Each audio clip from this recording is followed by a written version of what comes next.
கர்த்தருடைய நாமம் மகிமைப்படுவதாக. புத்தாண்டு நல்வாழ்த்துக்கள். மிகவும் கால தாமதமாய் உங்களுக்கு வந்து சேர்க்கிறது. ஆனாலும் கர்த்தர் இந்த ஆண்டிலே உங்களையும் குடும்பத்தையும் உங்களுடைய பிரயாசங்களையும் கர்த்தர் நிறைவாய் ஆசீர்வதிப்பாராக. மனதார நான் வாழ்த்துக்களை ஸ்தோத்திரத்தோடு கூட யாவருக்கும் இந்த மாதத்தினுடைய இந்நாளில் இந்த வசனத்தின் வாயிலாக உங்களுக்கு என்னுடைய நன்றிகளை ஸ்தோத்திரத்தை தெரிவிக்கிறோம். கர்த்தர் நல்லவர். ஆமென். நீதிமொழிகளின் புஸ்தகம் 13ஆம் அதிகாரம் 12ஆம் வசனத்தை இந்த நாளில் நாம் ஆதாரமாய் நம்முடைய தியானத்துக்கு கொண்டு வருவோம். நெடுங்காலமாய் காத்திருக்குதல் இருதயத்தை இளைக்க பண்ணும், விரும்பினது வரும்போதோ ஜீவ விருட்சம் போல் இருக்கும். அல்லேலூயா. கர்த்தருடைய நாமம் மகிமைப்படுவதாக. ஆமென். விசேஷமாய் இந்த நாளிலும் இந்த வசனத்தை ஒருமுறை உங்களுக்காக நான் சேர்ந்து வாசிக்கிறேன். இந்த வசனத்திலிருந்து நம்முடைய தியானத்தை நாம் கவனிப்போம். நெடுங்காலமாய், என்னோடு சேர்ந்து படிங்க. நெடுங்காலமாய் காத்திருக்குதல் இருதயத்தை இளைக்க பண்ணும், விரும்பினது வரும்போதோ ஜீவ விருட்சம் போல் இருக்கும். ஆமென். இந்த வாக்கு தத்துவத்திலிருந்து இந்த வருஷத்தின் முதல் செய்தியாய் உங்களுக்கு நான் இந்த வசனத்தை உங்களுக்கு முன்பாக வைத்து இந்த வார்த்தையிலிருந்து நம்முடைய பக்திக்கு சில பக்தியை விருத்தியாக்குவதற்காக சில விசுவாச வார்த்தைகளை நான் முன்வைக்க விரும்புகிறேன்.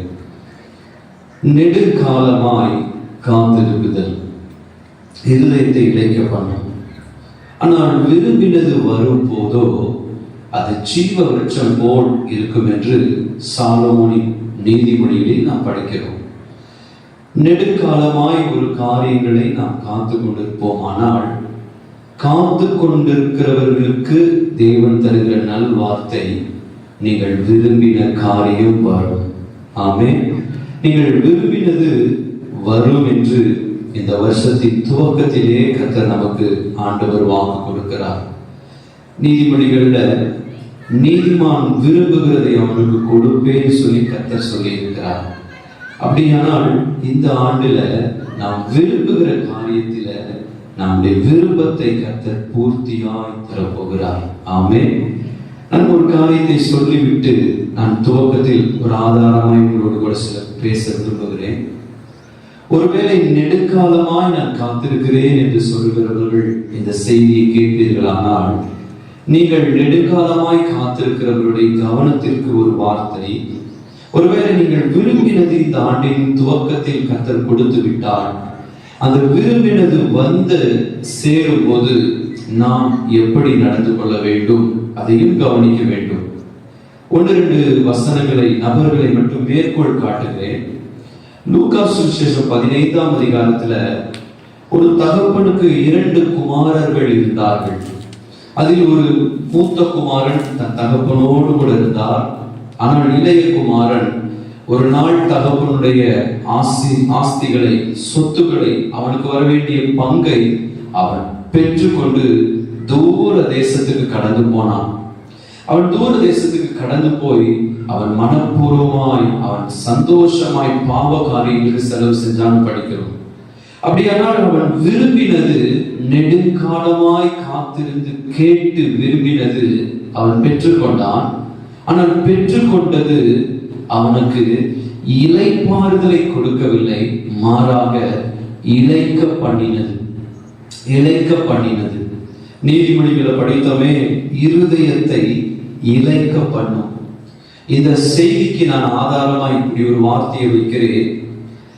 உங்களுக்கு இளைக்க பண்ணுகிற காரியத்தை தேவன் தராமல் இளைப்பாற பண்ணக்கூடிய ஆசீர்வாதத்தை தருகிறார். அப்படியானால் இந்த வசனத்துல படிக்கிறோம், கேட்டு அவன் பெற்றுக்கொண்டான், கேட்டு வாங்கினான், கேட்டு பெற்றுக்கொண்டான். நெடுங்காலமாய் அந்த காரியத்துக்கு தகப்பனிடத்துல போராடினான்.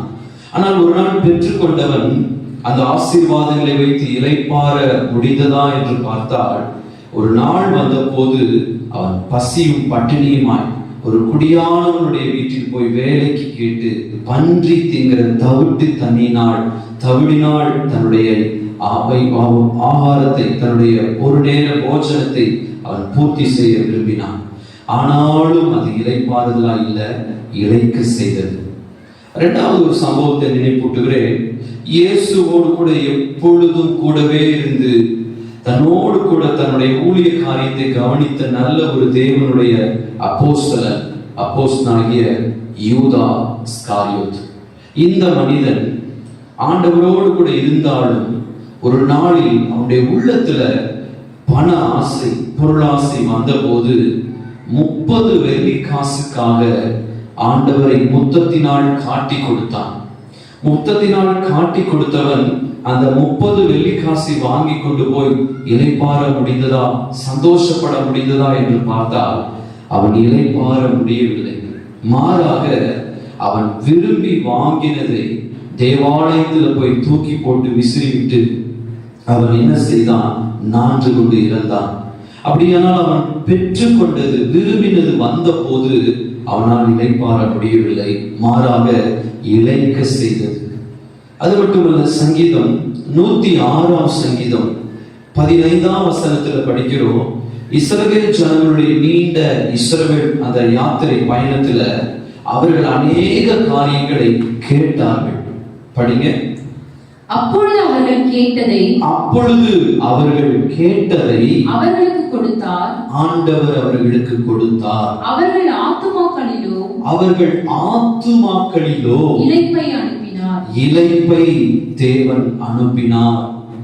அவர்கள் வனாந்தர யாத்திரையில அவர்கள் நடந்து வந்த போது தேவையான நேரத்துல வானத்தினுடைய மன்னா, தூதர்கள் அப்பத்தை தேவன் தந்து, கண்மலையின் தண்ணீரினால் கர்த்தர் தாகத்தை தீர்த்து எல்லா ஆசீர்வாதங்களையும் பாதுகாப்பையும் தந்திருந்தாலும் எல்லா நன்மையும் கேட்டு கேட்டு கேட்டு பெற்றுக்கொண்ட இந்த தேவ ஜனம் ஒரு நாள் இந்த ஆசீர்வாதங்கள் அவர்களுக்கு இளைப்பாறுதலா இல்ல, இளைக்க பண்ணின ஆசீர்வாதமாய் மாறிவிட்டது.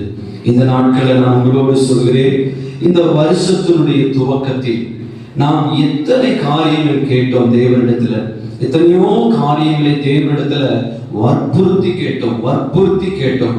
தேவனே இது கொடுத்தே ஆக வேண்டும் சொல்லி. ஆனால் ஒருவேளை தேவன் அதை கொடுப்பார் என்றால் அந்த வாங்கின ஆசீர்வாதம் உங்களுக்கும் எனக்கும் இளைப்பாறுதலாய் மாறுமா அல்லது இளைக்க பண்ணக்கூடியதாய் மாறப்போகிறதா? இதைதான் நாம் கவனிக்க வேண்டும். ஒரு உதாரணத்துக்கு சொல்றேன். வெளிப்படுத்தின விசேஷம் 3ஆம் அதிகாரம் 1ஆம் வசனத்தில் கூட அங்க ஒரு திருச்சபையை குறித்து அப்போஸ்தலனாகிய யோவான் அவர் எழுதுகிறார். 7 சபைகளுக்கு அவர் சொல்லிக் கொண்டு வரும்போது அதில் வாசிங்க 3ஆம் அதிகாரம், சர்தை சபையின் தூதனுக்கு நீ எழுத வேண்டியது என்னவென்றால், படிங்கம்மா. சர்தையின், நானே படிக்கிறேன். சர்தையின் சபையின் தூதனுக்கு நீ எழுத வேண்டியது என்னவெனில், தேவனுடைய 7 ஆவிகளையும் 7 நட்சத்திரங்களையும் உடையவர் சொல்லுகிறதாவது அப்படின்னு சொல்லிவிட்டு 3ஆம் அதிகாரம் 2ஆம் வசனத்தில் படிக்கிறோம். நீ விழித்துக் கொண்டு சாகிறது கேதுவாய் இருக்கிறவைகளை ஸ்திரப்படுத்து, உன் கிரியைகள் தேவனுக்கு முன் நிறைவுள்ளவைகளாய் நான் காணவில்லை. 3ஆம் வசனம், ஆகையால் நீ கேட்டு பெற்றுக்கொண்ட வகையை நினைவு கூர்ந்து. அந்த வசனத்துல படிக்கிற 3ஆம் அதிகாரம் 3ஆம் வசனத்துல சர்தை சபை அநேக காரியங்களை கேட்டு கேட்டு தேவனிடத்துல பெற்றுக்கொண்டது அப்படின்னு ஆண்டவர் சொன்னார். ஆனால் கேட்டு பெற்றுக்கொண்ட சர்தை சபை அந்த பெற்றுக்கொண்ட ஆசீர்வாதங்களுக்கு ஏற்றதா இல்லை. சர்தை சபையினுடைய உண்மையான நிலவரம் என்னன்னா, அது பெற்றுக்கொண்ட ஆசீர்வாதங்கள் எல்லாம் இளைப்பாற பண்ண முடியாமல் சர்தை சபையினுடைய ஜனம் இளைக்க பண்ணப்பட்டது. அந்த ஜனங்களுடைய ஆத்துமாக்கள் இளைத்து போனது. அந்த ஆசீர்வாதங்கள் அவர்களுக்கு இளைப்பாறுதல் தரவில்லை என்று நாம் பார்க்கிறோம். இந்த நாட்கள்ல நாம் கேட்டு பெற்றுக்கொள்கிறதில் நாம் எவ்வளவு கவனமுடையவர்களாய் இருக்க வேண்டும் என்பதுதான் இந்த நாளினுடைய செய்தி. நாம் கேட்க போகிறோம், கேட்டுக்கொண்டிருக்கிறோம். இந்த கேட்கிற எல்லா காரியத்திலும் தேவன் தருவார் என்றால், அப்படி தரும்போது பெற்றுக்கொண்ட ஆசீர்வாதங்களை குறித்த கவனம் நாம் அதிகமாய் உடையவர்களாக இருக்க வேண்டும். ஆமென், அல்லேலூயா. சரி, இது செய்திக்கு ஒரு அறிமுக வார்த்தையாய் சொன்னேன். இளைக்க பண்ணுதல் அப்படின்னா என்ன? இளைக்க பண்ணுதல் அப்படின்னா நம்ம தெரிஞ்சுக்கணும், நம்முடைய ஆத்துமாவை, இருதயத்தை கலைப்படை செய்கிற, சோர்வுக்குள்ளாக்குகிற, அல்லது வலுவிழக்க செய்கிற, தளர்ந்து போக செய்கிற, இப்படி பொருளுடைய வார்த்தைக்கு பெயர் தான் இளைக்க பண்ணுதல். அதற்கு நேர் ஆப்போசிட் இளைப்பாறுதல். அப்படியானால் இந்த வருஷத்தினுடைய முதல் செய்தி என்னன்னா, உங்கள் ஆத்துமாக்கள் இளைக்க பண்ண தேவன் ஆசீர்வதிக்கல, இளைப்பாறு மணிக்கு தான் தேவன் ஆசீர்வதிக்க போகிறார். ஆமென், அல்லேலூயா. ஆமென். கர்த்தர் நல்லவர். நாம் செய்திக்குள் வரலாம். நீதிமொழிகள் நாம் படிச்சது போல நெடுங்காலமாய் காத்திருக்குதல் இருதயத்தை இளைக்க பண்ணும். இந்த நாட்கள் நாம் செய்தி நெடுங்காலமாய் காத்திருக்கிற காரியத்தை குறித்து உங்களோடு பேச வருகிறேன். நாம் எதற்கெல்லாம் காத்திருக்க வேண்டும், எதற்கெல்லாம் வேதத்தில் காத்திருந்தார்கள் அப்படிங்கிறதை நாம் கவனத்தில் கொண்டு வர போகிறோம். நான் ஒரு 7 காரியத்தை நான் வேகமாய் இன்னைக்கு உங்களோடு சொல்லி, இந்த 7 காரியங்களுக்காக இந்த ஆண்டுல நாம் அதிகமாய் காத்திருக்க வேண்டும், அதை நான் உங்களுக்கு முன்வைக்க போகிறேன். முதலாவது ஆதியாகமத்தின் புஸ்தகம் 8ஆம் அதிகாரம் முதல் 2 வசனத்தை வாசிக்க கேட்போம். தேவன் நோவாவையும் அவனோடே பேழையிலிருந்து சகல காட்டு மிருகங்களையும் சகல நாட்டு மிருகங்களையும் நினைத்தருளினார். தேவன் பூமியின் மேல் காற்றை வீச பண்ணினார். அப்பொழுது ஜலம் அமர்ந்தது. ஆழத்தின் ஊற்று கண்களும் வானத்தின் மதகுகளும் அடைப்பட்டன. வானத்து மழையும் நின்று போயிற்று. ஜலம் பூமியிலிருந்து நாளுக்கு நாள் வற்றிக் கொண்டே வந்தது. 150 நாளுக்கு பின்பு ஜலம் வடிந்தது. 7ஆம் மாதம் 17ஆம் தேதியிலே பேழை அரலாத் என்னும் மலைகளின் மேல் தங்கிற்று. 10ஆம் மாதம் மட்டும் ஜலம் வடிந்து கொண்டே வந்தது. 10ஆம் மாதம் முதல் தேதியிலே மலை சிகரங்கள் காணப்பட்டன. அடுத்த வசனம். 40 நாள் சென்ற பின் நோவா தான் பேழையில் செய்திருந்த ஜன்னலை திறந்து ஒரு காகத்தை வெளியே விட்டான். அது புறப்பட்டு போய் பூமியின் மேல் இருந்த ஜலம் வற்றி போகும் வரைக்கும் போகிறதும் வருகிறதுமாய் இருந்தது. பின்பு பூமி மேல் ஜலம் குறைந்து போயிற்றோ என்று அறியும்படி ஒரு புறாவை தன்னிடத்திலிருந்து வெளியே விட்டான். பூமியின் மீதெங்கும் ஜலம் இருந்தபடியால் அந்த புறா தன் உள்ளங்கால் வைத்து இளைப்பாற இடம் காணாமல் திரும்பி பேழையிலே அவனிடத்தில் வந்தது. அவன் தன் கையை நீட்டி அதை பிடித்து தன்னிடமாக பேழைக்குள் சேர்த்து கொண்டான். பின்னும் 7 நாள் பொறுத்து மறுபடியும் புறாவை பேழையிலிருந்து வெளியே விட்டான். அந்த புறா சாயங்காலத்தில் அவனிடத்தில் வந்து சேர்ந்தது. இதோ அது கொத்தி கொண்டு வந்த ஒரு ஒலிவ மரத்தின் இலை அதன் வாயில் இருந்தது. அதனாலே நோவா பூமியின் மேல் ஜலம் குறைந்து போயிற்று என்று அறிந்தான். போதும், நன்றிமா. இங்கே நாம் கவனிக்கிறோம், முதல் காரியம் நாம் எதற்கு காத்திருக்க வேண்டும். முதலாம் காரியத்தை நான் உங்களோடு சொல்கிறேன். முதல் ஒரு காரியமாக நோவாவை குறித்து ஆதியாகமம் 8ஆம் அதிகாரத்தில் நோவா அரராத் என்கிற மலையின் மேல் பேழையில், அந்த மலையின் உச்சியில் சிகரத்தில் அவர் அமர்ந்திருக்கிறார். பேழைக்குள் கிட்டத்தட்ட தரையில் இருந்து 17,000 அடிக்கு உயரத்திற்கும் அதிகமான தூரத்தில் இந்த பேழை தண்ணீரில் மிதந்து கொண்டிருக்கிறது. இந்த பேழை எப்பொழுது தரையிறங்கும், எப்பொழுது பூமிக்கு தரையில் போய் அவர்கள் குடியேறி வீடுகள் கட்டலாம், விவசாயம் பார்க்கலாம், அல்லது இளைப்பாறலாம் என்று சொல்லி அவர்கள் காத்திருக்கிறார்கள். இந்த நேரத்தில் முதலாவது காகத்தை அனுப்புகிறார். இந்த காகம் போறதும் வருதுமாய் போக்குவரவாய் இருந்ததை கண்டார். பின்பு அவர் புறாவை அனுப்பினார். அதுவும் அது போய் அப்படி வந்ததாக இருந்தது. ஆனால் ஒரு நாள் இந்த புறா தன் வாயில் ஒரு ஒளிவ இலையை கொத்தி கொண்டு நோவாவின் பேழை நோக்கி வந்தது. கிட்டத்தட்ட 150 நாட்கள் 5 மாதம் பேழைக்குள் அமர்ந்து நெடுங்காலமாய் காத்திருந்த மனுஷன். 150 நாட்கள் தேவன் பதில் தருவார், தேவனுடைய கரம் மறுபடியும் எங்களை கீழே பூமிக்கு கொண்டு போய் எங்களை குடியேற்றுவார் என்று சொல்லி இந்த நோவா மிகுந்த அமைதியோடு காத்திருந்தார் தேவனுடைய பதிலுக்காக. இந்த இடத்தில் நோவாவுக்கு தேவை என்னவென்றால் தேவனுடைய பதில் என்னவாய் முடியும் என்று. அந்த தேவனுடைய பதிலுக்காக காத்திருந்த அந்த மனுஷனுடைய வாழ்க்கையில தேவன் அவர் பதிலை ஒரு ஒளிவ இலை மூலம் பதிலை மறு உத்தரவாக அனுப்பினார். 150 நாட்கள் மௌனம் காத்தவர் பொறுமையோடு தன் பிள்ளைகளோடு மனைவியோடு இருந்தார். ஆனால் இந்த நெடுங்காலமாய் இந்த காத்திருந்த நாட்களில இருதயத்தில் அநேக கேள்விகள், சோர்வுகள், பயங்கள், குழப்பம் எல்லாம் இருந்தாலும் தேவன் எனக்கு பதில் தருவார் என்று ஒரு நல்ல விசுவாசத்தோடு நிச்சயத்தோடு கூட தேவ சமூகத்தில் அந்த பேழைக்குள் அமர்ந்திருந்தார். இந்த நாட்கள் இந்த வருஷத்தின் துவக்கத்தில் சொல்லுகிறேன், கர்த்தருடைய சமூகத்தில் அமர்ந்து காத்திருக்கிற ஒரு கூட்டத்தாருக்கு காலங்கள் தாமதித்தாலும் தேவ சமூகத்தில் இருந்து மறு உத்தரவு, நல்ல பதில்கள் இந்த ஆண்டின் துவக்கத்தில் தேவன் தரப்போகிறார். ஆமென். நீங்களும் நானும் எதிர்பார்க்கிற முடிவை தீமைக்கு அல்ல, சமாதானத்துக்கு ஏதுவாய் நல்ல பதில்களை இந்த நாட்கள் தேவன் நமக்கு தந்து நம்மை சந்தோஷப்படுத்த போகிறார். ஆமென்.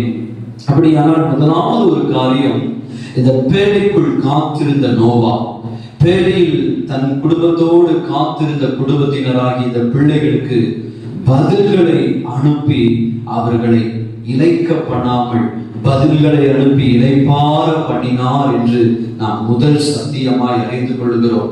இந்த நாட்கள் அவர்களோடு சொல்லுகிறேன், எல்லா பயத்தோடும் தாழ்மையோடு சொல்லுகிறேன், தேவ சமூகத்திலிருந்து இந்த மாதத்தில் நீங்கள் எதிர்பார்க்கிற சில போனோ அல்லது மெயிலோ சில காரியங்கள் உங்களுக்கு வரும்போது அந்த பதில் எப்படி இருக்குன்னா, இளைக்க பண்ணின கூடியதாய், சோர்வுக்குள்ளாக்கக்கூடியதாய் இராமல் இளைப்பாறுதலுக்கு நடத்தக்கூடிய ஒரு நல்ல அமைதிக்கு நன்றி சொல்லும்படிக்கு சில நல்ல பதில் பலத்தில் இருந்து கர்த்தர் தரப்போகிறார். ஆமென். அல்லேலூயா. ஆமென். இந்த பகுதியை நீங்க படிச்சீங்கன்னா இதுக்குரிய நீண்ட விளக்கத்தை நான் நின்று தரல. ஆதியாகமம் 8ஆம் அதிகாரத்துல 10வது வசனத்தை மட்டும் நீங்கள் படிங்க. பின்னும் 7 நாள் பொறுத்து மறுபடியும் புறாவை பேழையிலிருந்து வெளியே விட்டான். அல்லேலூயா. ஆமென். மறுபடியும் அந்த வார்த்தையை நான் உங்களோடு சொல்றேன். பின்னும் 7 நாள் பொறுத்து. இந்த வசனத்தை எபிரேய பைபிள்ல நீங்கள் படிச்சீங்கன்னா இந்த பொறுத்து அப்படிங்கிற வார்த்தை அங்க எழுதப்பட்ட விளக்கம்,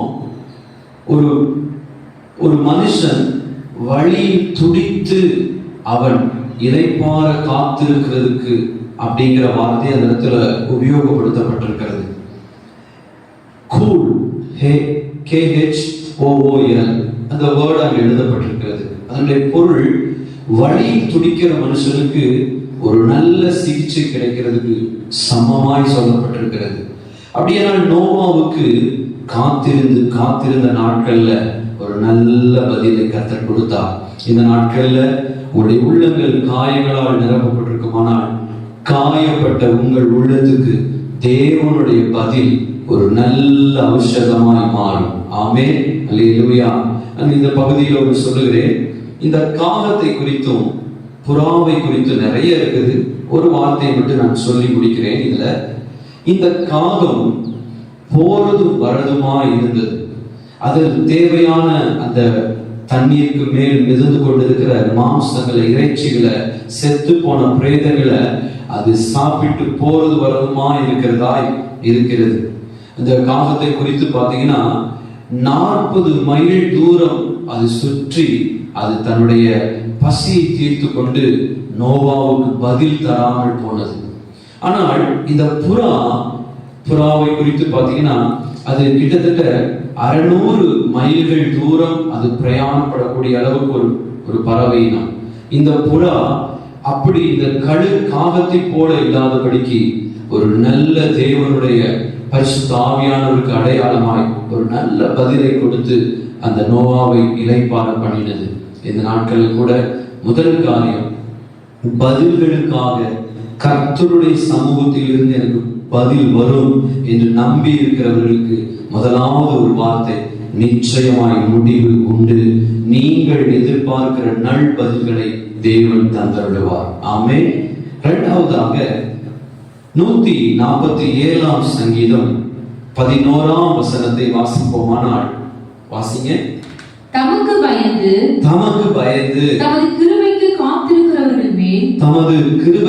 காத்திருக்கிறவர்கள் மேல் கர்த்தர் பிரியமாயிருக்கிறார். அல்லேலூயா. ஆமென். இந்த வசனத்தில் நான் படிக்கும் போதே எனக்கு நினைவுக்கு நிறைய நபர்கள் வந்தாலும் 2 நபர்களை என்னால் சொல்ல முடியும். ஆண்டவர் இங்கு சொல்லும்போது முதலாவது உங்களுக்கு சொன்னேன், நோவாவை போல் தேவனுடைய பதில்களுக்காக நாம் காத்திருக்க வேண்டும். இரண்டாவது, தேவனுடைய கிருபைக்காக நாம் காத்திருக்க வேண்டும். அல்லேலூயா. இது ரொம்ப ரொம்ப அவசியம். இந்த வருஷத்துல நான் உங்களோடு பேசும்போது இதை நீங்க நாளையிலிருந்தோ இன்றையிலிருந்தோ இதை அபியாசம் பண்ண நீங்கள் ஆரம்பிக்க வேண்டும். ஒரு 5 நிமிஷமாவது உங்கள் ஜெப நேரத்துல, அதிகாலை நேரத்துல ஒரு 5 நிமிஷங்கள், அதிகம் வேண்டாம், மௌனமாய் ஸ்தோத்திரம் பண்ணிக்கிட்டே இருங்க. கிருபைக்காக காத்திருங்க. ஒரு நாள் தொடங்கும் போதே ஒரு 5 நிமிடம் நல்லா ஸ்தோத்திரம் பண்ணி அந்த நாளுக்குரிய கிருபையை நீங்க பெற்றுக்கொள்ளணும். நானும் பெற்றுக்கொள்ளணும். நாம் அந்த கிருபையை பெற்றுக்கொண்டால் மட்டும்தான் அந்த நாளில் நாம் செய்யக்கூடிய எல்லா வேலைகளிலும் அந்த கிருபை நமக்கு கொஞ்சம் கொஞ்சமாய் தேவையான பலனையும் ஞானத்தையும் சத்துவத்தையும் கொடுத்து அந்த கிருபை அந்த நாளுடைய வேலையை வெற்றியாய் செய்து முடிக்க நமக்கு மிகுந்த பிரயோஜனமாய் அமையும். ஆமென். நீங்கள் கவனிப்பீர்களானால் மோசே குறித்து என்னால் சொல்ல முடியும். யாத்ராகமத்தின் புஸ்தகம் 33 அதிகாரத்துல 17 வசனத்துல நாம் வாசிப்போமானால் அங்கே மோசேயை குறித்து படிங்க. அப்பொழுது கர்த்தர் மோசேயை நோக்கி படிங்கமா. நீ சொன்ன இந்த வார்த்தையின்படியே செய்வேன். என் கண்களில் உனக்கு கிருபை கிடைத்தது. உன்னை பெயர் சொல்லி அழைத்து அறிந்திருக்கிறேன் என்றார். என் கண்களில் உனக்கு கிருபை கிடைத்தது. இது எவ்வளவு பெரிய ஆசீர்வாதம். ஒரு தேவன் ஒரு மனுஷனை பார்த்து சொல்ற வார்த்தை, என் கண்கள்ல உனக்கு கிருபை கிடைத்ததுன்னு சொல்லி.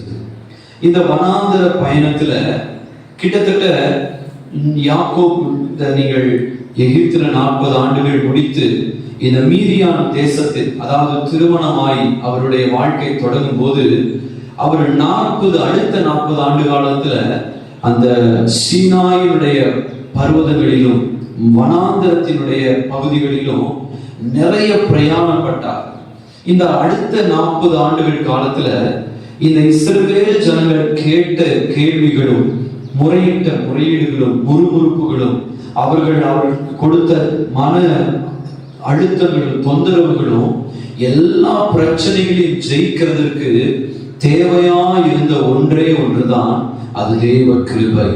விசுவாசிகள், இஸ்ரவேல் ஜனங்கள், லட்சக்கணக்கான மக்கள் ஒரு தேவ மனுஷனை அவ்வளவாய் வேதனைப்படுத்தி கேள்வி கேட்டு துன்புறுத்தி எவ்வளவு இருதயத்தை காயப்படுத்த முடியுமோ அவ்வளவு காயப்படுத்திய போது அந்த தேவ மனுஷனுக்கு தேவையாய் இருந்த ஒரே ஒரு பலன், அது கர்த்தருடைய கிருபை தான். ஆண்டவர் சொன்னார், என் கிருபை, என் கண்களில் உனக்கு கிருபை கிடைத்தது. என் கண்களில் உனக்கு கிருபை கிடைச்சிருச்சு. இந்த கிருபையை வைத்து இந்த பயணத்தை நீ வெற்றியாய் நீ முடிக்கலாம். இந்த ஜனங்களுடைய எல்லா பிரச்சனைகளுக்கும் பதில்களை கொடுக்கலாம். அவர்களுக்கு நீ தேவையான நல்ல ஆலோசனைகளை, புத்திமதிகளை சொல்லலாம். அவங்க உனக்கு கொடுக்கிற எல்லாவித மன அழுத்தங்களுக்கும் நீ மன அமைதியை பெறலாம்னு சொல்லி கர்த்தர் கிருபையை கொடுத்தார். இந்த நாட்களில் நான் உங்களோடு சொல்லுகிற வார்த்தை என்னன்னா, இந்த வருஷத்துல என்னென்ன காரியத்திற்கு காத்திருக்கிறோமோ எனக்கு தெரியாது. ஆனால் இனி அதிகமாய் இந்த வருஷத்துல எல்லா நாளும் அதிகாலையில் நாம் தேவ கிருபைக்கு நாம் காத்திருக்க வேண்டும். ஆமென். 5 நிமிஷமோ அதுக்கு அதிகமோ அந்த காலை நேரத்தில் ஸ்தோத்திரத்தை பண்ணி கிருபையை வாங்கி கொள்ள வேண்டும். இந்த கிருபையை வாங்காதவர்களுடைய வாழ்க்கையில அந்த காரியத்துல அவர்கள் வெற்றியாய் இதை முடித்து சமாதானமாய் காண முடியாது. ஆமென். அப்ப முதலாவது சொன்னேன், தேவ பதில்களுக்கு காத்திருந்த நோவா அது இளைப்பாறுதலை பெற்றுக் கொண்டார். இரண்டாவது, கர்த்தருடைய கிருபை, என் கிருபை உனக்கு போதும்னு சொல்லி பவுலுக்கும் சொன்னார். நோவாவுக்கோ கர்த்தருடைய கண்களில் கிருபை கிடைத்ததுன்னு படிக்கிறோம். அப்படியானால் கிருபை மேல கிருபையை பெற இன்னைக்கு அதிகமாய் நாம் காத்திருக்க வேண்டும். இந்த நாட்களில் வாரத்துக்கு ஒரு நாள் கிருபைக்காக காத்திருங்க. வாரத்துக்கு ஒரு நாள் ஒரு நேரத்தை ஒதுக்கி கிருபையை பெற குடும்பமா உட்காருங்க. மாதத்துக்கு ஒரு முறையாவது உங்களுக்கு கிடைக்கிற ஒரு ஓய்வு நாளோ 2 ஓய்வு நாளோ அந்த ஓய்வு நாள்ல வேத புஸ்தகத்தோடு கூட ஜெபத்துல முழங்கால் படிட்டு கிருபைகளுக்காக ஸ்தோத்திரம் பண்ணி காத்திருங்க. அவர் கிருபையின் ஊற்றாய், கிருபையின் பிரவாகமாய், அவர் கிருபையின் நதியா என்று இந்த நாட்கள் நம்மை ஆசீர்வதிக்க போகிறார். கிருபை பெற்றவர்கள் எத்தனை பிரச்சனை வந்தாலும் அந்த பிரச்சனை அவர்கள் இழைக்க பண்ணாது, மாறாக இளைப்பாற பண்ணும். ஆமென். அல்லேலூயா. மூன்றாவது காரியம், யோவான் சுவிசேஷம் 5ஆம் அதிகாரம் முதல் 6 வசனங்களை நாம் வாசிக்க கேட்போம். இவைகளுக்கு பின்பு யூதருடைய பண்டிகை ஒன்று வந்தது. அப்பொழுது இயேசு எருசலேமுக்கு போனார். எபிரேய பாஷையிலே பெதஸ்தா எனப்பட்ட ஒரு குளம் எருசலேமில் ஆட்டு வாசலின் அருகே இருக்கிறது. அதுக்கு 5 மண்டபங்கள் உண்டு. அவைகளிலே குருடர், சப்பானிகள், சூம்பின உருப்புடையவர்கள் முதலான வியாதிக்காரர் அநேகர் படுத்திருந்து தண்ணீர் எப்பொழுது கலங்கும் என்று காத்து கொண்டிருப்பார்கள். ஏனெனில் சில சமயங்களிலே தேவதூதன் ஒருவன் அந்த குளத்தில் இறங்கி தண்ணீரை கலக்குவான். தண்ணீர் கலங்கின பின்பு யார் முந்தி அதில் இறங்குவானோ அவன் எப்பேற்பட்ட வியாதிஸ்தனாய் இருந்தாலும் சொஸ்தமாவான். 38 வருஷம் வியாதி கொண்டிருந்த ஒரு மனுஷன் அங்கே இருந்தான். படுத்திருந்த அவனை இயேசு கண்டு அவன் நெடுங்காலமா வியாதிஸ்தன் என்று அறிந்து அவனை நோக்கி, சொஸ்தமாக வேண்டும் என்று விரும்புகிறாயா என்று கேட்டார். இங்கே வசனத்துல நாம் படிக்கிறோம், நெடுங்காலமாய் அல்லது வெகு காலமாய் காத்திருந்த ஒரு மனுஷன். இந்த வெகு காலமாய் காத்திருந்த இந்த மனுஷனுடைய வாழ்க்கையில என்ன நடந்ததுன்னா, எதிர்பார்க்காத ஒரு அற்புதத்தை கர்த்தர் செய்தார். அவன் எதிர்பார்க்காத ஒரு பெரிய அற்புதம் என்ன, 38 ஆண்டுகள் அவனுடைய வாழ்க்கையில ஒருவராலும் பராமரிக்கப்படாமல், ஒருவராலும் அந்த இடத்துல நம்ம படிக்கிறோம், ஒருவரும் அவனை கொண்டு போய் குளத்தில் விடுவதற்கு ஆளே இல்லையா. அப்படி இருக்கிற இந்த பகுதிகளில் நாம் படித்தது என்னன்னா, ஒரு மனுஷனுடைய சரீரத்தில் ஏற்பட்ட வியாதிகளுக்கும் பிரச்சனைகளுக்கும் அவனுடைய வாழ்க்கையில ஆண்டவர் அந்த மனிதனுக்கு கொடுத்த தெய்வீக சுகத்தை குறித்து நாம் பார்க்க முடியும். அல்லேலூயா. அப்படியான 38 ஆண்டுகள் அந்த மனிதன் காத்திருந்த போது, அந்த காத்திருந்த நாட்களில் அவன் இளைத்து போனான். சுகம் இன்னைக்கு வரும், தூதன் இன்னைக்கு குளத்தை கலக்குவான், இப்பொழுது கலக்குவான், இப்ப முந்தி போய் இறங்குவோம், இப்பொழுது இறங்குவோம் சொல்லி காத்திருந்து குளம் கலக்கப்படுகிற வரைக்கும் காத்திருந்து இருதயம் இளைத்து போன அந்த மனுஷனுக்கு இயேசு தேடி வந்து அவனுக்கு தெய்வீக ஆரோக்கியத்தை கொடுத்து அவனை இளைப்பாற செய்தார். அல்லேலூயா. 38 ஆண்டுகள் ஒரு மிகப்பெரிய அவனுடைய கரைய நாட்கள். ஆனால் அவனுடைய முடிவு இளைப்பாறுதலுக்குள்ள ஒரு தெய்வீக ஆரோக்கியத்தை தேவனுடைய கரத்திலிருந்து அவன் பெற்றுக்கொண்டான். அல்லேலூயா. ஆமென். அப்படியானால் மூன்றாவது காரியம், தெய்வீக சுகமும் தெய்வீக ஆரோக்கியமும் பெற்றுக்கொள்ள காத்திருக்கும். அந்த காத்திருக்கிற நாட்களில் நாம் தெய்வீக ஆரோக்கியத்தை பெறுவோம். இந்த நாட்கள் இந்த வார்த்தையை நான் உங்களுக்கும் எனக்கு சேர்த்தியே நான் அறிக்கையிடுகிறேன். மருந்து மாத்திரையும் இதுதான் என் வாழ்க்கை, கடைசி வரைக்கும் நான் மருந்து மாத்திரையும் தான் சாப்பிடுன்னு சொல்லி எதிர்பார்த்து கொண்டிருக்கிறேன், இதுதான் என் வாழ்க்கைன்னு சொல்லி நீங்களும் நானும் ஸ்தோத்திரம் இழைத்து போய் இருப்போமானால் தேவன் நம்முடைய வாழ்க்கையில ஒரு திடீர் ஒரு திருப்பத்தை கொடுக்க போகிறார். இது அல்ல முடிவு. தெய்வீக ஆரோக்கியம் தான் என் முடிவு, தெய்வீக ஆரோக்கியம் பெற என் சமூகத்துல நீ காத்திருமா, என் சமூகத்துல காத்திரு மகளே, என் சமூகத்தை நீ காத்திருப்பாயானால் உனக்கு தெய்வீக ஆரோக்கியத்தை நான் தருவேன்னு கர்த்தர் சொல்கிறார். ஆமென், அல்லேலூயா, ஆமென். நான்காவது காரியம், சங்கீதத்தின் புஸ்தகம் 25ஆம் சங்கீதம் 4ஆம் வசனமும் 5ஆம் வசனத்தையும் வாசிக்க கேட்போம். கர்த்தாவே, கர்த்தாவே, உம்முடைய வழிகளை எனக்கு தெரிவியும், உம்முடைய பாதைகளை எனக்கு போதித்தருளும். உம்முடைய சத்தியத்திலே என்னை நடத்தி என்னை போதித்தருளும். நீரே என் ரட்சிப்பின் தேவன். உம்மை நோக்கி நாள் முழுவதும் காத்திருக்கிறேன். அல்லேலூயா. இந்த வசனத்துல தாவீது அவர் என்ன சொல்ல வருகிறார்?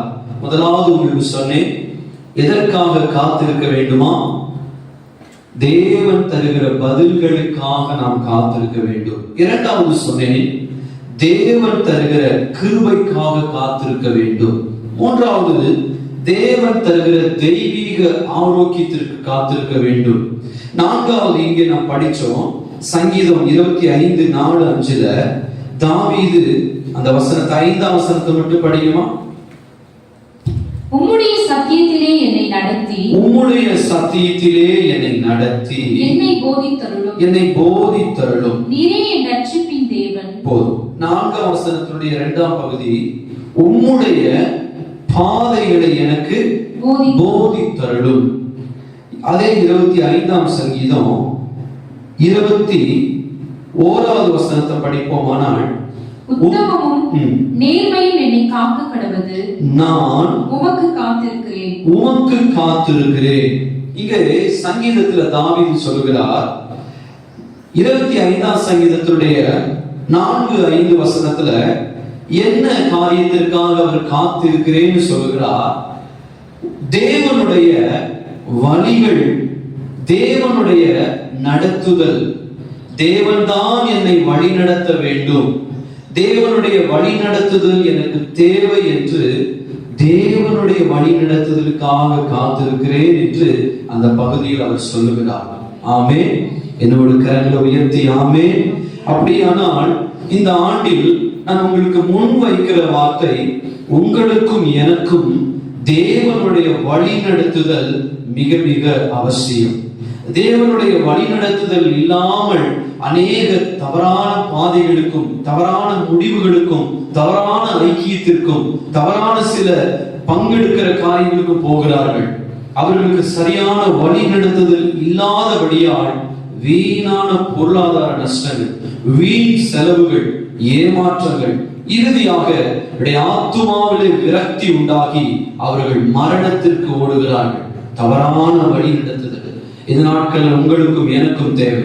அவர் நம்மேல் கண்களை வைத்து அவர் ஸ்தோத்திரம் நமக்கு நல்ல வழியை காண்பிக்க போகிறார். ஆமென். நான் உங்களோடு சொல்ல முடியும், பிலிப்பின் வனாந்தரத்துல பாத்தீங்கன்னா பரிசுத்த ஆவியானவர் பிலிப்புவை சரியாய் நடத்தினார். நீ அந்த ரதத்தோடு போய் சேர்ந்து கொள், வனாந்தர முகமாய் போ, சரியாய் நடத்தினார். வேதத்துல பார்க்கிறோம், கொர்நேலியு மனுஷனை இந்த குடும்பம் காத்திருந்தாங்க. தேவனுடைய மனுஷன் பேதுருக்கு நேராக கர்த்தர் வழி நடத்தினார். சரியான வழி நடத்துதலை பெற்றுக்கொண்டால் நம்முடைய வீடும், நம்முடைய பிள்ளைகளும், நம்முடைய பொருளாதாரமும் ஆசீர்வதிக்கப்படும். ஆமென். இந்த ஆண்டுல உங்களுக்கும் எனக்கும் தேவ வழி நடத்துதல் தேவை. தேவனே, நலமானதை, நன்மையானதை, சரியானதை, செவையானதை எனக்கு நடத்துங்கப்பா, இந்த பாதைக்கு என்னை விட்டு கொடுக்கிறேன்னு சொல்லி நீங்கள் விட்டு கொடுத்தீர்களானால் தேவன் வழி நடத்துவார். ஆமென். அல்லேலூயா.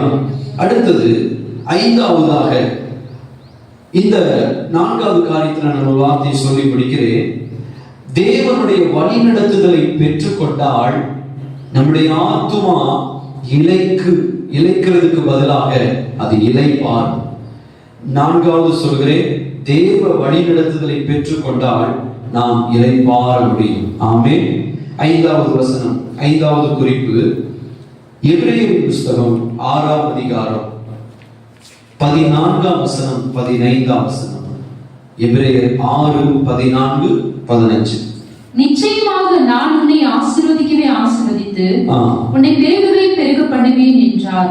அந்தபடியே அவன் பொறுமையாய் காத்திருந்து வாக்குத்தத்தம் பண்ணப்பட்டதை பெற்றான்.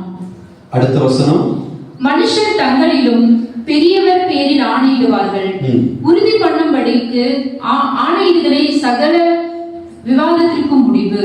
சரி, 6ஆம் அதிகாரம் 14ஆம் வசனத்தை நீங்க படிச்சீங்கன்னா, நிச்சயமாகவே படிங்க. நிச்சயமாகவே நான் உன்னை ஆசீர்வதிக்கவே ஆசீர்வதித்து. ஆபிரகாமிடம் ஆண்டவர் சொன்னார், நான் ஆசீர்வதிப்பேன், உன்னை பெருகவே பெருக பண்ணுவேன் என்றார். பெருகவே பெருக பண்ணுவேன். 6ஆம் அதிகாரம் 11ஆம் வசனத்தை வாசிங்க. அதே அதிகாரம். நீங்கள் அசதியாயிராமல், இந்த வசனத்தையும் கவனிங்க, நீங்கள் அசதியாயிராமல் வாக்குத்தத்தமான ஆசீர்வாதங்களை விசுவாசத்தினாலும் நீடிய பொறுமையினாலும் சுதந்தரித்துக் கொள்ளுகிறவர்களை பின்பற்றுகிறவர்களாயிருந்து. இங்க படிக்கிறோம், நீங்கள் வாக்குத்தத்தமான ஆசீர்வாதங்களை நீடிய பொறுமையோடு என்ன செய்யணுமா? சுதந்தரிக்க வேண்டும். இங்க நான் உங்களுக்கு சொல்ற வார்த்தை, 5வது குறிப்பு ஆபிரகாமை. அதுதான் நான் 14ஆம் வசனத்துல முதலாவது படிக்க சொன்னேன். நிச்சயமாகவே நான் உன்னை ஆசீர்வதிக்கவே ஆசீர்வதித்து உன்னை பெருகவே பெருக பண்ணுவேன். அந்தபடியே அவன் பொறுமையாய் காத்திருந்து வாக்குத்தத்தம் பண்ணப்பட்டதை பெற்றான். ஆபிரகாமுடைய ஜீவியத்துல பொறுமையோடு காத்திருந்தார். எதற்காக காத்திருந்தார்? தேவனுடைய வாயினால் சொன்ன வாக்குத்தத்தம் தன் வாழ்க்கையில் நிறைவேறும் பொருட்டாக ஒரு ஆண்டு அல்ல, ஒரு ஆண்டு அல்ல, 25 ஆண்டுகள் பொறுமையோடு, நீடிய பொறுமையோடு காத்திருந்தார். ஆமென். நம்முடைய வாழ்க்கையில காத்திருக்க வேண்டிய 5வது ஒரு காரியம், தேவன் நமக்கு கொடுத்த வாக்குத்தத்தங்கள், தேவன் தந்த தேவன் நமக்கு கொடுக்கப்பட்ட வார்த்தைகள், நமக்கு தந்த லோகோஸ் நம்முடைய வாழ்க்கையில நிறைவேற போகிறது. அப்படி நிறைவேற போகிற அந்த நல்ல வாக்குத்தத்தங்களுக்காக நாம் தேவ சமூகத்தில் இந்த வாக்குத்தத்தங்களை எல்லாம் தேவனுக்கு நினைத்து ஸ்தோத்திரம் பண்ணி தேவ சமூகத்துல நினைப்பூட்டி கொண்டே அதை சுதந்தரிக்க வேண்டும். ஆமென். அல்லேலூயா. அப்படியானால் இந்த இடத்துல நாம் படிக்கிறோம், வாக்குத்தத்தங்கள் தந்தவர் உண்மை உள்ளவர், வாக்குத்தத்தங்களில் தேவன் பொய்யுரையாதவர். தம் ஜனத்திற்கு தேவன் சொன்ன ஒரு வார்த்தையும் அவர் தரையில் வீணாய் விட போவது கிடையாது. சொன்னது நிறைவேறும் அளவு கைவிடாதவர். ஆமென். ஒரு விவசாயி எடுத்துக்கொள்ளுங்கள், விதையை விதைத்து விட்டார். ஸ்தோத்திரம். விதைத்தவர் ஒரு 3-4 மாதங்கள் அவர் மிகுந்த பொறுமையோடு அந்த ஸ்தோத்திரம் நெல்லுக்காக, தானியத்திற்காக, அதற்காக தேவையான உரம், அதற்காக தண்ணீர் பாய்ச்சுதல், அதற்காக பராமரிப்பு, வேலி அடைத்தல், அதற்கான எல்லா பிரயாசமும் 3 முதல் 4 முதல் சில மாதங்கள் அதற்கு செலவு பண்ணுகிறார். பிறகு ஒரு நாள் வரும்போது அந்த தானியங்களை தன்னுடைய களஞ்சியத்திற்கு கொண்டு வரும்போது அந்த விவசாயினுடைய உள்ளத்துல அந்த பொறுமையோடு காத்திருந்ததற்கு பலனாய் தானியங்கள் வீடுகளுக்குள் வருகிறது. அல்லேலூயா. இன்னைக்கு விவசாயியாகட்டும், விசுவாசிக்கிற தேவ சபையாகட்டும், 2 பேருக்கும் இதேதான். ஒரு பொறுமையோடு காத்திருக்கிறவர்களுக்கு காலங்கள், நாட்கள் உருண்டோடி கொண்டு போகலாமே தவிர கர்த்தருடைய வார்த்தை மாறுவது இல்லை. ஆமென். நான் விசுவாசிக்கிறேன். ஸ்தோத்திரம். நாம் மரிப்பதற்கு முன்பாக நமக்கு தேவன் வாக்குத்தத்தம் கொடுத்திருப்பார் என்றால் அந்த வாக்குத்தத்தம் நாம் மரிப்பதற்கு ஒரு நொடிக்கு முன்பாகவே நம்முடைய வாழ்க்கையில நிறைவேறி இருக்கும். அல்லேலூயா. நம்முடைய தேவன் வாக்குத்தத்தத்தில் உண்மையுள்ளவர், சொன்னதை நிறைவேற்றுகிற தேவன். ஆமென். அல்லேலூயா.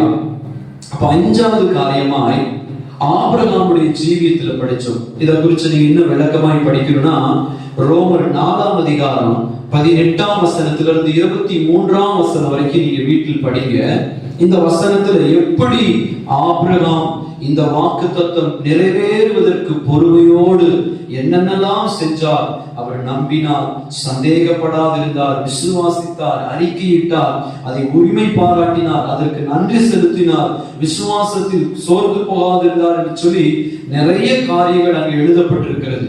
அப்படியானால் வாக்கு தத்துவம் இந்த ஆண்டில் நிறைவேற போகிறது. சபைக்கு தேவன் தந்த வாக்கு தத்துவம் நிறைவேறும். ஆமே. உங்களுக்கு தனிப்பட்ட விதத்துல புத்தாண்டு இரவுல உங்க கைகளில் நீங்க பெற்று மகிழ்ந்த வாக்கு தத்துவம் அது நிறைவேறும். தனிப்பட்ட விதத்துல உங்கள் உபவாச ஜெப வேளையில உபவாசம் பண்ணும் போது தேவ சமூகத்துல நீங்கள் காத்திருந்த போது 21 நாட்கள், 40 நாட்கள், 3 நாட்கள், 7 நாட்கள், 1 நாட்கள், 12 மணி என்று சொல்லி பல நாட்கள் காத்திருந்த போது, ஜெபித்த போது பாடலாய் வந்த வார்த்தைகள், வாசனமாய் வந்த வாக்கு தத்துவங்கள் எல்லாம் தேவன் இந்த ஆண்டுல நிறைவேற்ற போகிறார். இந்த வாக்கு தத்துவங்கள் உங்களுக்கு இளைப்பாறுதலை தரும். ஆமென். அல்லேலூயா. அப்படியானால் ஆபிரகாம் வாக்கு தத்தம் பெற்றுக்கொள்ள காத்திருந்தார், நெடுங்காலமாய் காத்திருந்தார். இருதயம் இழைத்து போனது. ஆனால் 25 ஆண்டுகள் முடியும் போது இளைப்பாறை ஈசாக்கை கைகளில் சுமந்து கொண்டார். ஆமென். கர்த்தர் நல்லவர். அடுத்தது 6வது குறிப்பு, ஏசாயாவின் புஸ்தகம் 40ஆம் அதிகாரம் 31ஆம் வசனத்தை நாம் வாசிக்க கேட்போம். கர்த்தருக்கு காத்திருக்கிறவர்களோ புது பலன் அடைந்து கழுகுகளைப் போல செட்டைகளை அடித்து எழுப்புவார்கள். அவர்கள் ஓடினாலும் இளைப்படையார்கள், நடந்தாலும் சோர்ந்து போகார். ஆமென். அல்லேலூயா. இந்த வசனத்துல நாம் படிக்கிறோம், கழுகை குறித்து ஆண்டவர் சொல்லுகிறார். என்ன சொல்லுகிறார்? கர்த்தருக்கு காத்திருக்கிறவர்களோ புது பலன் அடைவார்கள். ஆமென். இன்னைக்கு நான் 6வது குறிப்பாக இதில் ஒரு வார்த்தையை சொல்ல விரும்புகிறேன். முதலாவது உங்களுக்கு சொன்னேன், பதில்கள் பெற்றுக் கொள்வதற்காக நீங்கள் கர்த்தரின் சமூகத்தில் காத்திருங்கள். இந்த ஆண்டுல பதில்கள் வரும். 2வது சொன்னேன் உங்களுக்கு, ஸ்தோத்திரம், கர்த்தருடைய சமூகத்திலிருந்து கிருபையை பெற்றுக்கொள்ள காத்திருங்கள். இந்த கிருபை தான் நம்முடைய எனர்ஜி, கிருபை தான் நமக்கு எல்லாம். கிருபைக்கு காத்திருங்கள். 3வது, இந்த ஆண்டுல கர்த்தர் நமக்கு கொடுக்கிற நல்ல தெய்வீக ஆரோக்கியத்திற்காக, சுகத்திற்காக, நல்ல நன்மைக்காக நீங்கள் காத்திருங்கள் என்று சொன்னேன். 4வது, கர்த்தருடைய வழி நடத்துதல் மிக மிக அவசியம். மனுஷர்களோ, மனுஷ வல்லமையோ, பிசாசோ நம்மை நடத்தாதபடி தேவனுடைய நடத்துதலுக்கு நீங்கள் காத்திருங்கள் என்று சொன்னேன். 5வது, வாக்குத்தத்தம் நிறைவேற கர்த்தருடைய சமூகத்தில் பொறுமையோடு காத்திருங்கள். நாட்கள் தாமதமானாலும் அது நிச்சயம் நிறைவேறும் சொன்னேன். 6வது, புது பலன் பெற்றுக்கொள்ள, ஒரு புது அபிஷேகம் பெற்றுக்கொள்ள காத்திருக்குதல் மிக மிக அவசியம். ஆமென். அல்லேலூயா. காத்திருக்குதல் நாட்கள்ல, பண்டைய நாட்கள்ல நமக்கு இன்னைக்கு தற்காலிக சபையாருக்கு சில நவீன சபை மக்களுக்கு அதை சொல்லித்தர மறந்து விட்டார்கள். சிலர் அதை பெரிதாக எடுத்துக்கொள்ள, சில வருஷங்களுக்கு முன்பாக இன்னைக்கும் இருக்கிறது. சில ஆவிக்குரிய நல்ல திருச்சபைகள் சனிக்கிழமை டேலண்ட் மீட்டிங், காத்திருப்பு கூட்டம், சுத்திகரிப்பு கூட்டம், தங்களை பரிசுத்தம் பண்ணிக்கிறதுக்கு தேவ சமூகத்தில் இன்றைக்கும் காத்திருக்கிறார்கள். பல மணி நேர சனிக்கிழமை காத்திருக்கிறார்கள். தங்களுக்கு எதற்கு காத்திருக்கிறார் என்றால், தேவன் அடுத்த நாள் ஆராதனையை கர்த்தர் ஆசீர்வதிக்க வேண்டும். அடுத்த நாள் சபைக்கு வருகிற மக்களை கர்த்தர் விடுதலையாக்க, அபிஷேகம் பண்ணப்பட, புது வார்த்தைகள் கொடுக்க முதல் நாள் இரவே சாயந்தர வேளையிலிருந்தே காத்திருக்கிறார்கள். இன்னைக்கு நான் உங்களோடு சொல்ற வார்த்தை, ஆதி சபையார்கள், பரிசுத்தவான்கள் எல்லாம் அந்த காத்திருப்பு கூட்டங்களில் ஜெபித்து அடுத்த நாள் அவர்கள் பலிபீடத்தின் மேல் நிற்கும் போதே ஒரு பெரிய அபிஷேகம் இறங்கி வரும். அவர்கள் பேசுகிற சில வார்த்தையிலே ஜனங்களுக்குள் விடுதலை நடக்கும். அவர்கள் கைகளை நீட்டும் போதே அசுத்தாவிகள் விலகி ஓடும், அற்புத அடையாளங்கள் நடக்கும். அதற்கெல்லாம் காரணம் என்னவென்றால், அந்த நாட்களிலே அவர்கள் அந்த சனிக்கிழமை ஆயத்த நாள் பரிசுத்தம் பண்ணிக்கொண்டு காத்திருந்து புது பலனை பெற்றுக்கொண்டார்கள். அந்த புதிய அபிஷேகத்தை பெற்றுக்கொண்டதின் விளைவாக தான் அவர்கள் மறுநாள் ஆராதனைக்கு வந்து பலிபீடத்திற்கு ஏறும்போது அவர்கள் அந்த அபிஷேகத்தோடு நின்று பாடும்போது பாடல் வரிகள் வழியாகவே கர்த்தர் ஜனங்களை இடைப்பட்டு சந்தித்து சுகமளித்தார். ஆமென். இன்னைக்கு நம்முடைய சபைகளில் இந்த ஆண்டில் அதிகமாய் அந்த டாரிங் மீட்டிங் காத்திருப்பு ஜெபங்களை அதிகமாய் ஏற்படுத்துவோமானால் இந்த காத்திருப்பின் காலங்கள் சபைக்கு பலனாய் மாறப்போகுது. நம்முடைய ஆத்துமாக்களை உயிர்ப்பிக்கிற ஒரு புது பலனாய் இது மாறப்போகுது. இன்னைக்கு காத்திருப்போமானால் இந்த காத்திருக்கிற நாட்கள் ஒரு நிமிஷமும் வீணாய் போவது கிடையாது. ஆமென். காத்திருக்கிறவர்கள் ஒரு நாளும் நான் காத்திருந்தேன், கர்த்தர் என்னை கைவிட்டுட்டார், நான் காத்திருந்து நான் மிகுந்த ஏழ்மையான நிலைக்கு போனேன்னு சொல்லாதபடிக்கு கர்த்தர் காத்திருக்கிறவர்களுக்கு அவர் புது பலனை தர போகிறார். ஆமென், ஆமென், அல்லேலூயா.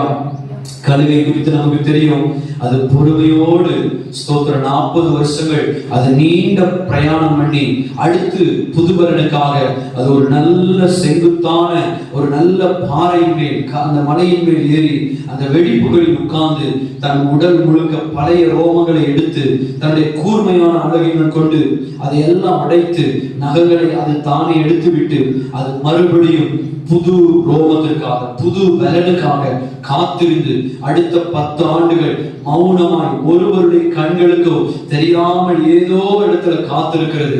ஆனால் அது ஒரு நாள் மீண்டும் வரும்போது அது எப்படி வரும் என்றால் வந்த வண்ணமாய் அல்ல, அது ஸ்தோத்திரம் இருக்கிற பலனை விட பன்மடங்கு பல மடங்கு பலனை பெற்று ஒரு புது பலனோடு கூட அது பறந்து வரும். இன்னைக்கு நாம் காத்திருக்கிற நாட்கள்ல அபிஷேகம் பெற பெற பெற இந்த அபிஷேகம் நம்மளை உன்னதத்திற்கு மீண்டும் உயர்ந்த ஆவிக்குரிய மேலான அனுபவங்களுக்கு இந்த காத்திருப்பின் காலங்கள் நடத்தி செல்வது. ஆமென், அல்லேலூயா.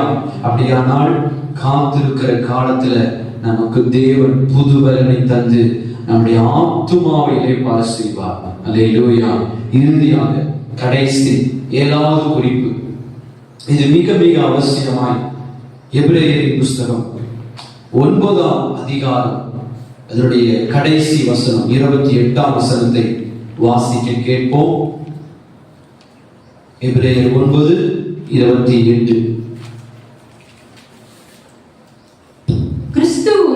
கிறிஸ்துவும் அநேகருடைய பாவங்களை சுமந்து தீர்க்கும்படி ஒரே தரம் பலியிடப்பட்டு நமக்காக காத்துக் கொண்டிருக்கிறவர்களுக்கு, அந்த வார்த்தை தான் சொல்ல வரேன், தமக்காக காத்துக் கொண்டிருக்கிறவர்களுக்கு ரட்சிப்பை அருளும்படி இரண்டாம் தரம் பாவம் இல்லாமல் தரிசனமாவார். ஆமென். இந்த வசனத்துல படிக்கிறோம், தமக்கு காத்திருக்கிறவர்களுக்கு தேவன் என்ன செய்ய போறாரா? இரண்டாம் தரம் அவர் தரிசனமாவார், பாவம் இல்லாமல் தரிசனமாவார். அப்படியானால் முதல் தரம் பாவத்தோடு தரிசனமானாரா? அப்படின்னு அல்ல. முதல் தரம் அவர் கன்னி மரியாள் வயிற்றில் பரிசுத்த ஆவியினால் அவர் ஸ்தோத்திரம் உற்பத்தியாகி அவர் பெத்லகேமின் ஊரிலே அவர் பிறந்து எல்லா கண்களுக்கு முன்பாக பரிசேயர், ஆயக்காரர், வேதபாரர்கள், சதுசேயர்கள், ஊர் மக்கள், யூதர்கள் எல்லாரும் அவரை தேவனுடைய சுதன் என்று அவர் அங்கீகரித்திருந்தாலும் ஒரு பக்கம் இவன் தச்சனுடைய குமாரன் அல்லவா, மரியாளின் மகன் அல்லவா, இவருடைய காரியங்களை குறித்து மனுஷ ஒரு அங்கீகாரத்தோடு மனுஷ கண்ணோட்டத்தோடு தான் அவரை கவனித்தார்கள். இவரும் மனிதர்கள் போல பாவத்தோடு பாவமாய் அப்படிதான் அவர்கள் பார்த்தார்கள். ஆனால் இயேசுவின் முதலாம் பிறப்பே பரிசுத்தமானதுதான். ஆனால் அவர்கள் அதை அப்படி அங்கீகரிக்கல. அவர்கள் எழுத்தின்படியே அது தச்சனுடைய மகன், இது பெத்லகேம் ஊரான் அப்படிங்கிறதான் அவங்க பார்வை. இந்த இடத்துல ஆண்டவர் சொல்கிறார், எதற்கு நாம் காத்திருக்க வேண்டும்? எத்தனையோ காரியத்திற்கு நாம் காத்திருக்கிறோம். ட்ரெயினுக்கு காத்திருக்கிறோம். ட்ரெயினுக்கு நமக்கு தெரியும் 10 நிமிஷத்துக்கு முன்னாடி 20 நிமிஷத்துக்கு முன்னாடி போகணும். ட்ரெயினை விட்டுருங்க. இந்த ஃபிளைட்ல போறவங்களுக்கு நீங்க தெரியும் 2 மணி நேரம் 3 மணி நேரத்துக்கு முன்னாடி நான் போய் காத்திருக்கேன். நமக்கு தெரியும், நமக்கு இந்த ஃபிளைட்டு தான், இந்த சீட்டு தான், இந்த இடத்துல தான் உட்கார போறோம்னு நமக்கு தெரியும். ஆனாலும் பொறுமையோடு காத்திருக்கிறோம். இப்படி நிறைய காரியங்கள் சொல்ல முடியும். காத்திருக்கிற நாட்கள்ல நம்ம எத்தனையோ காரியங்கள் காத்திருக்கிறோம். திருமணங்கள், பிள்ளைகளுக்கு பாத்தீங்கன்னா திருமணத்துக்காக காத்திருக்கிறோம். பிள்ளைகளுடைய படிப்பு, எதிர்காலம், வேலை வாய்ப்பு, அதற்காக காத்திருக்கிறோம். ஒரு இடம் வாங்குறோம், இடத்துக்காக காத்திருக்கிறோம். இடம் வாங்கின இடத்தை கட்டணும், அதற்கும் காத்திருக்கிறோம். ஒருவேளை ஏதோ ஒரு புது பொருட்கள் வாங்கணும், அதற்கும் பொறுமையோடு காத்திருக்கிறோம். சில நேரத்துல பாத்தீங்கன்னா பொருட்கள் வாங்கும்போது பண்டிகை நாட்களை காத்திருப்பாங்க.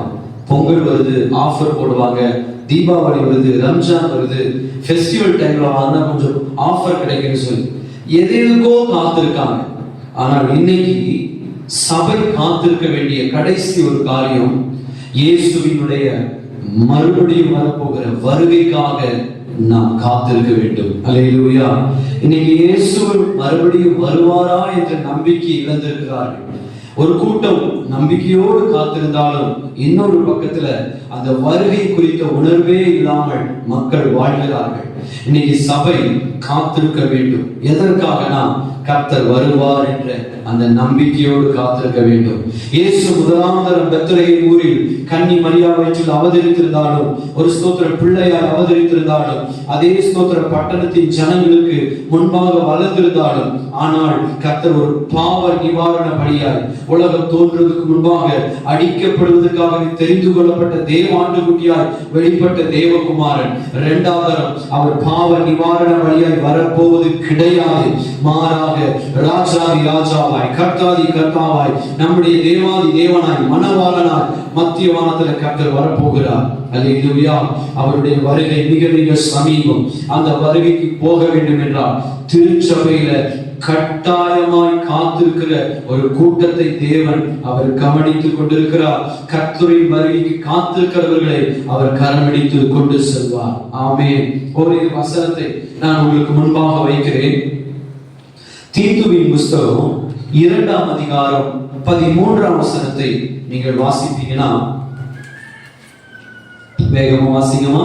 நாம் நம்பியிருக்கிற ஆனந்த வாக்கியத்துக்கும் மகாதேவனும் நமது இரட்சகருமாகிய இயேசு கிறிஸ்துவினுடைய மகிமையின் பிரசன்னமாகுதலுக்கும் எதிர்பார்த்து கொண்டிருக்கும்படி நமக்கு போதிக்கிறது. அங்க என்னன்னா, கர்த்தருடைய கிருபை என்ன போதிக்குதுன்னு சொல்லப்பட்டிருக்கு. மகிமையின் தேவன் அல்லது நம்முடைய ஆண்டவர் ஒரு நாள் மகிமையின் பிரசன்னமாகுதலோடு கூட அவர் வந்து இறங்க போகிறார். அதுதான் பவுல் அங்க தீத்து புஸ்தகத்தில் எழுதுகிறார். பிலிப்பியரின் புஸ்தகம் 3ஆம் அதிகாரம் 20ஆம் வசனத்துல அங்கு பவுல் மறுபடியும் சொல்கிறார், வாசிங்க. நம்முடைய குடியிருப்போ பரலோகத்தில் இருக்கிறது, அங்கே இருந்து கர்த்தராகிய இயேசு கிறிஸ்து என்னும் இரட்சகர்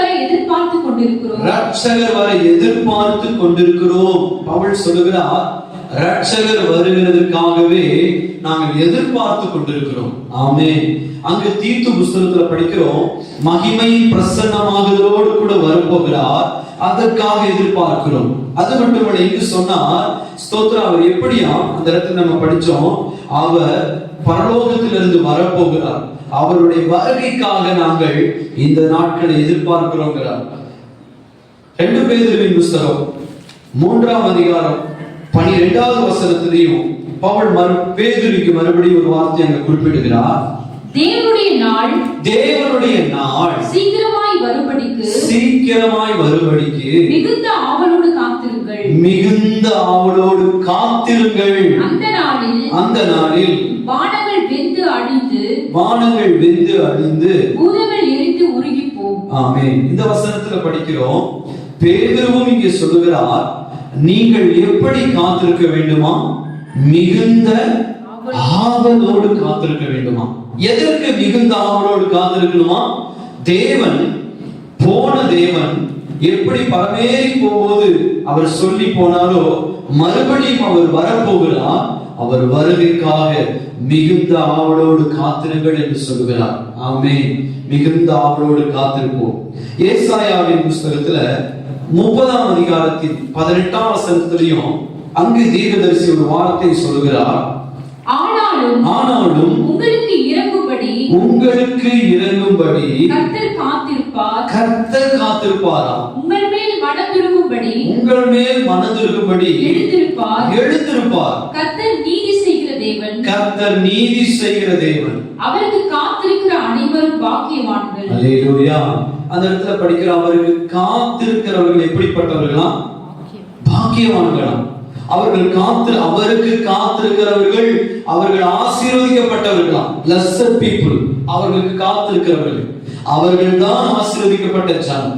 அப்படியானால் கர்த்தருக்கு காத்திருக்கிற ஜனமாகிய நாம் ஒரு நாளும் வெட்கம் அடைவதில்லை. கர்த்தருக்கு காத்திருக்கிற நாம் ஒரு நாளும் பாக்கியத்தை இழந்து போக மாட்டோம். இந்த நாட்கள் நம்மளோடு சொன்ன 7 காரியத்தை நான் மறுபடியும் நினைப்பூட்ட விரும்புகிறேன். ஸ்தோத்திரம். முதலாவது சொன்னேன், என்னோடு தெரிந்தவர்கள் சேர்ந்து சொல்லுங்க. முதலாவது தேவனுடைய பதில்களுக்காக. முதலாவது தேவனுடைய பதில்களுக்காக காத்திருக்க வேண்டும். இரண்டாவது தேவனுடைய கிருபைக்காக காத்திருக்க வேண்டும். மூன்றாவது தேவனுடைய சுகத்திற்காக, தெய்வீக ஆரோக்கியத்திற்காக காத்திருக்க வேண்டும். நான்காவது தேவனுடைய வழி நடத்துதல், கைட்னஸ், அந்த தேவனுடைய நடத்துதலுக்காக, நடத்திப்புக்காக நாம் காத்திருக்க வேண்டும். ஐந்தாவது நமக்கு தேவன் தந்த வாக்குத்தத்தங்கள் நிறைவேற போகிறது, அதற்காக பொறுமையோடு கூட நாம் காத்திருக்க வேண்டும். ஆறாவது பரிசுத்தாவியினுடைய பலன். அதற்கு நான் ஒரு உதாரணத்தை சொல்லல. லூக்கா 24 படிச்சீங்கன்னா 49:50 பெத்தானியா வரைக்கும் அவர் கொண்டு போய் அவர்கள் அமர வைத்தார். அப்போஸ்தலர்கள் முதல் அதிகாரத்துல படிச்சீங்கன்னா அவர்கள் காத்திருந்தார்கள் 40 நாட்கள். அடுத்த ஒரு 10 நாட்கள் காத்திருக்கிறார்கள். அப்போஸ்தலர் 2ஆம் அதிகாரம் முதல் 4 வசனத்துல வரும்போது அந்த மேல் வீட்டறையில் 50 நாள் காத்திருந்த போது ஒரு புது அபிஷேகத்தை, புது பலனை பெற்றுக் கொண்டார்கள். அப்படியானால் இந்த 6வது குறிப்பு, புது பலனை தேவன் இந்த ஆண்டு தரப்போகிறார், அதற்கு காத்திருக்க வேண்டும். 7வது சொல்கிறேன், மிக மிக அவசியம், கர்த்தருடைய வருகைக்காக காத்திருக்க வேண்டும். ஆமென். இதை எல்லா காரியத்தை விட ஒரு உன்னத பிரதான காரியம், இயேசு மறுபடி வரப்போகிறார். ஆமென். அவருடைய வாக்குத்தத்தங்கள் அநேகம் இருக்கிறது. நம்முடைய வேத புஸ்தகத்தில் புதிய ஏற்பாட்டில் 3இல் ஒரு பகுதி கர்த்தருடைய வருகை குறித்த தீர்க்க தரிசன செய்திகள். இந்த 3இல் ஒரு பங்கு புதிய ஏற்பாட்டுடைய வாக்குத்தத்தத்துல அது தீர்க்க தரிசன வருகை குறித்தே சொல்லப்பட்டிருக்கிறது. அப்படியானால் கர்த்தர் வரப்போகிறார். ஆமென். அவர் முதலாம் வருகை ஒருவேளை நாம் இல்லாதிருந்தாலும் அவருடைய 2ஆம் வருகை பாவம் இல்லாமல் தரிசனமாக போகிறார். அந்த வருகைக்காக நாம் காத்திருப்போம். அல்லேலூயா. சபை எந்த காரியத்திற்கு காத்திருக்க மறந்தாலும் கர்த்தர் வருகை, அந்த வருகைக்காக காத்திருப்பதற்கு அவர் மறந்து போகவே கூடாது. ஆமென். கர்த்தர் வருக போகிறார், கர்த்தர் வருகிறார். கர்த்தர் ஒரு நாளும் ஸ்தோத்திரம் அவர் பொய்யுரையார். இந்த நாட்களில் நாம் எல்லாரும் நாம் ஸ்தோத்திர கண்களை மூடி நாம் செபிக்கிறதுக்கு முன்பாக நான் துவக்கத்தில் ஒரு வசனத்தை சொன்னேனே, நீதிமொழிகள்ல 13:12 நெடுங்காலமாய் காத்திருக்குதல் இருதயத்தை இழைக்க பண்ணுமா, ஆனால் விரும்பினது வரும்போதோ ஜீவ விருட்சம் போல இருக்கும். இந்த நாட்கள்ல உங்களுக்கு சொல்கிற வார்த்தை, நீங்கள் என்ன காரியத்திற்கு இன்னைக்கு காத்திருக்கிறீங்களோ அந்த காத்திருக்கிற காரியத்துல நல்ல பதில்களை தேவன் நமக்கு நிச்சயம் தந்தருளுவார். ஆமென். ஒரு நிமிஷம் கண்களை மூடுங்க. உங்களுக்காக நான் ஜெபிக்கிறேன். பரிசுத்தமுள்ள நல்ல பிதாவே, இந்த நாளில் கூட இந்த அர்ப்பணிக்கிற வேளையில இந்த செய்தியினுடைய முடிவுல இங்கே சொல்லப்பட்ட இந்த காரியங்கள் எல்லாம் பிள்ளைகளாகிய சபை மக்கள் மேல சொல்லி ஆசீர்வதிக்கிறேன். இயேசுவின் நாமத்தில் இத்தனை காரியங்களுக்காக காத்திருந்து தேவ சமூகத்தில் நல்ல பதிலை பெற உதவி செய்வீராகப்பா. திருக்கரங்களை தருகிறேன். தொடர்ந்து இந்த ஆண்டுல ஸ்தோத்திரம் விசேஷமாய் சங்கீதத்துல நீ கர்த்தருக்கு காத்திருந்து அவருடைய வழியை கை கொண்டு ஸ்தோத்திரம் அவர் வழியை கை கொள்வாயானால் நீ பூமியை சோதரிப்பாய் என்று சொன்னாரே, அந்த வாக்கு தத்தங்கள் எல்லாம் நிறைவேற்றுப்பா. ஏசாயா 64:4 ஸ்தோத்திரம் உமக்கு காத்திருக்கிறவர்களுக்கு நீர் செய்பவைகளை உலக தோற்றம் முதற்கொண்டு ஒரு கண் கண்டதிலே சொன்னது போல இந்த நாட்களில் கர்த்தாவே உடைய பிள்ளைகள் உமக்கு காத்திருப்பார்களானால் அவர்களுக்கு செய்ய போகிற அந்த நன்மையை ஒரு கண்ணும் காணக்கூடாதபடிக்கு அல்லது ஒரு கண்ணும் இதுவரை கண்டிராதபடிக்கு ஒரு பெரிய பிரமிக்கத்தக்க உன்னத மகிமையான அற்புத அதிசயத்தை இந்த ஆண்டில் நிறைவேற்றி ஆசீர்வதிக்க ஜெபிக்கிறேன். எல்லா கனத்தையும் மகிமையும் உங்கள் ஒருவருக்கே செலுத்துகிறோம். தேவன் பெரியவர், பெரிய காரியத்தை செய்வீராக. இயேசுவின் நாமத்தில் பிதாவே, ஆமென், ஆமென். God bless you. கர்த்தருடைய கிருபை உங்களோடு கூட இருப்பதாக. நெடுங்காலமாய் காத்திருக்கிற காரியத்துல விரும்பினது நீங்கள் பெறுவீர்கள். ஆமென், ஆமென்.